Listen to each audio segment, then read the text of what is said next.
గడిచిన సంవత్సరాల్లో క్యాలెండర్ మీద నా ఫోటో ఉండేది.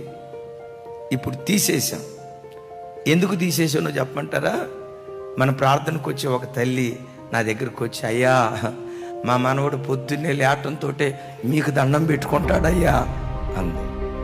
నాకు దండం పెట్టుకోవడానికి నేను ఎక్కడ ఉంటున్నానమ్మా అన్నాను. అదే క్యాలెండర్లో ఫోటో మీద ఉన్నారు కదయ్యా, మా మనవడు లేవటంతో మీకే దండం పెట్టుకుని ఇక అనలా మీకే ప్రార్థన చేస్తున్నాడయ్యా అని.